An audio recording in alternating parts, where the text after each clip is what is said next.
I'm preparing some ribs to smoke. This is just a normal set of pork spare ribs like you would buy them from the store. And the first thing that I always do is, this is obviously the inside of the animal. This is the outside. You gotta cut the membrane off. This membrane will keep your rub from soaking in, and it will make your meat tough even after cooking it low and slow for a long time. So what I generally try to do is get a finger underneath it. I'm having a hard time getting it started here.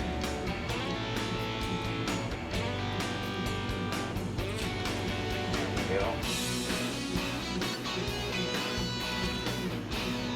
Just kind of work it up.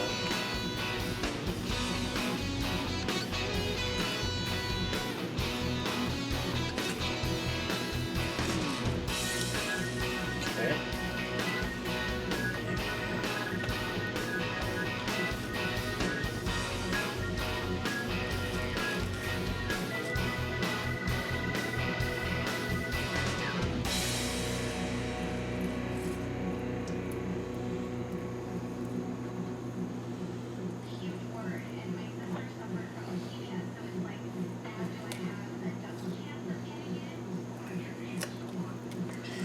Just get the tip of your knife up underneath there.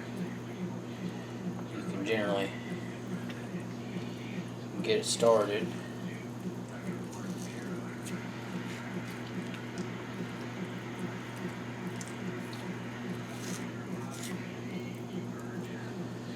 Okay.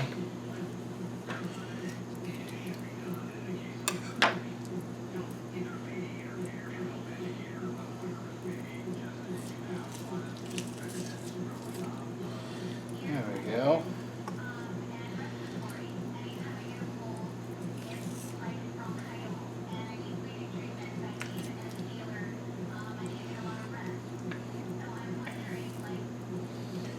Okay. So that's the membrane. You can see I've got it just down to the fat and the meat now. Now everybody does this a little different. If you talk to 10 different people, you're going to get 10 different answers on how they do this. I like the convenience of serving this up in small portions.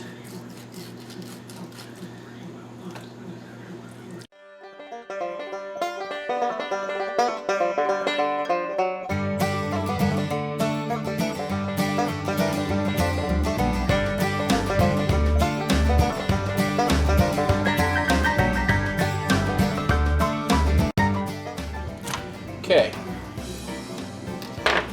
got that all butchered up.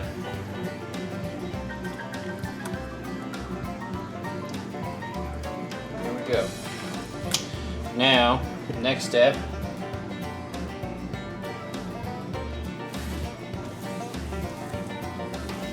If you love your wife, you'll keep some of that blood wiped off the counter. Okay.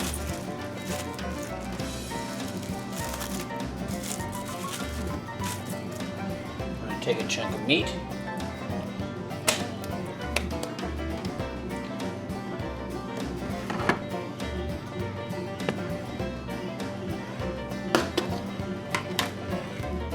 Rub it down.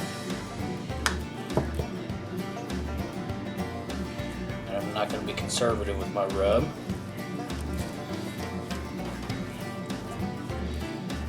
Okay.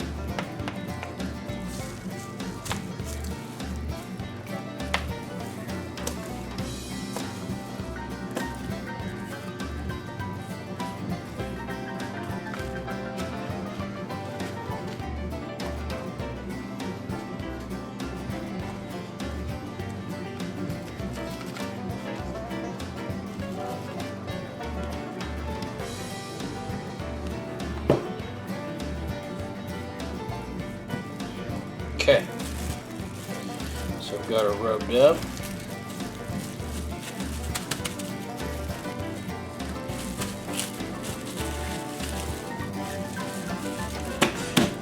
wrap it like so. And I'm going to do that with the rest of this.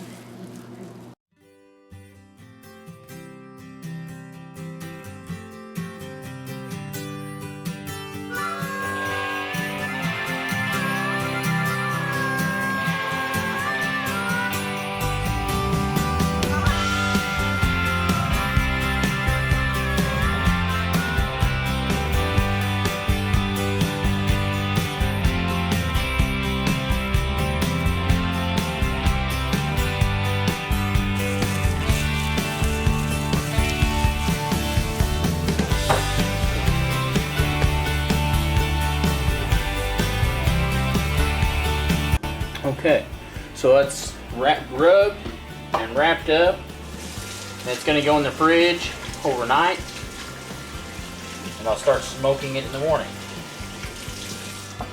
For those of you that are wondering about the rub that I make, I got my start from this book called Smoke and Spice by Cheryl and Bill Jameson. And it really gave me a good start. These are the ingredients that I have in it: salt, black pepper, paprika, onion powder, garlic powder, chili powder, brown sugar. And I add a couple of other things to it for my own special kick. You'll kind of develop your own flavors as time goes, or you can just buy one from the store. So I'll show you as we go.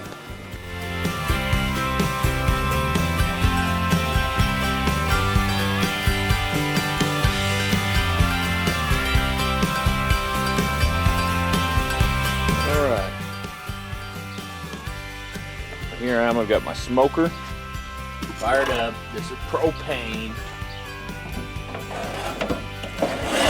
And I've got my hickory chips right in there. That's where my smoke's going to come from.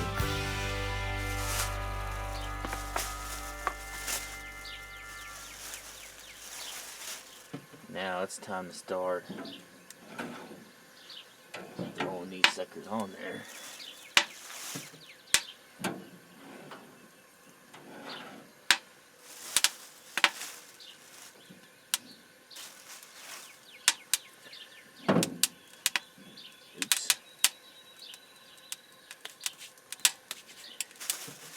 Check this out. These are the ones that I wrapped up last night. This flavor is soaked in. The blood and everything has soaked that flavor perfectly into the meat. Oh my, it smells delicious. Okay, so I'm going to go ahead and unwrap the rest of these.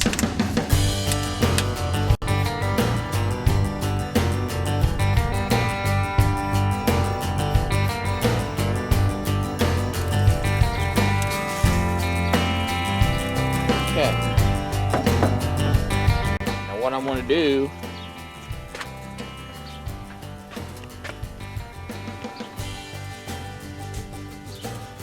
my rub has a lot of brown sugar, a bunch.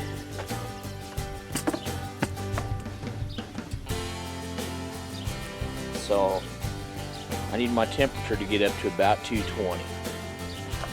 And I'm going to use a combination of my gas flow and my exhaust to get me there. Stay tuned.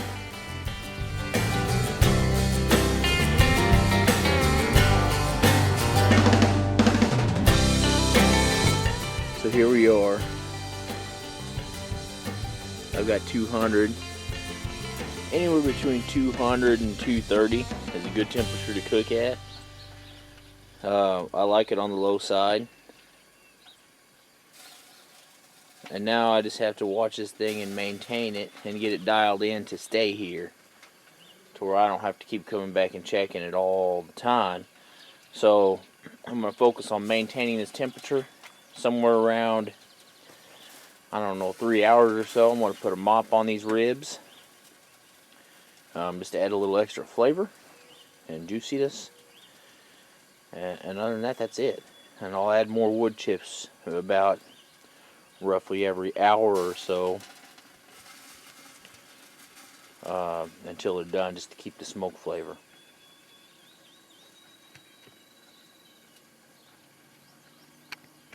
Alright. So I'm out here checking my ribs. My temperature's been right there, 220, 230. I see my meat turning dark. That's from the smoke and the rub caramelizing. That looks really good. And I see the bone sticking out the end of these ribs right here, which means that in all truthfulness, they're done. So what I have here is just a little bit of a mop that I'm going to brush on these, because I'm going to keep cooking these for another few hours even still. Okay.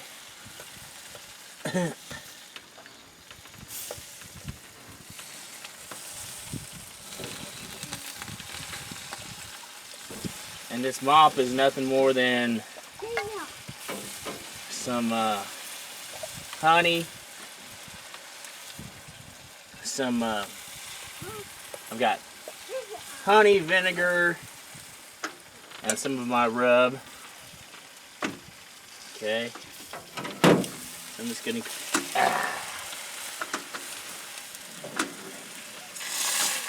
see, this one's completely done. I definitely don't want this guy to dry out.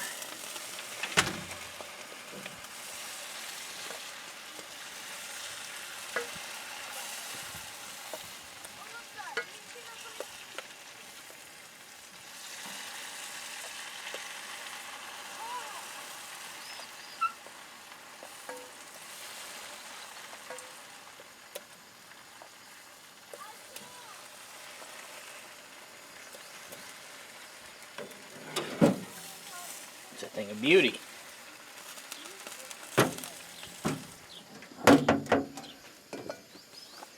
Alright. So, the closer I get to these things being done, what I'll do is drop my temperature down, and I open my vent up on top because my valve's already as low as it goes. And by opening up, that'll let a little extra heat out. Truthfully, if that sits at 195 or 200, that's okay with me, because it'll continue cooking. Even at that temperature, it'll continue cooking, but it won't cook too much. So I'll show you when they're done.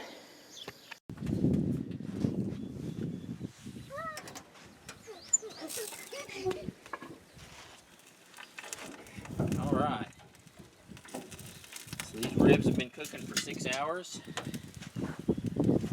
And when I take these things and I bend them, this one may not be a good example of that.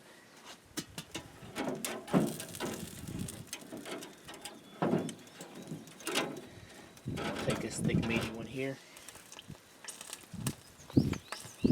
and the bone breaks away, which is perfect. I can see a good smoke ring, so that meat's cooked perfectly. So I'm good to take this off so we can eat it.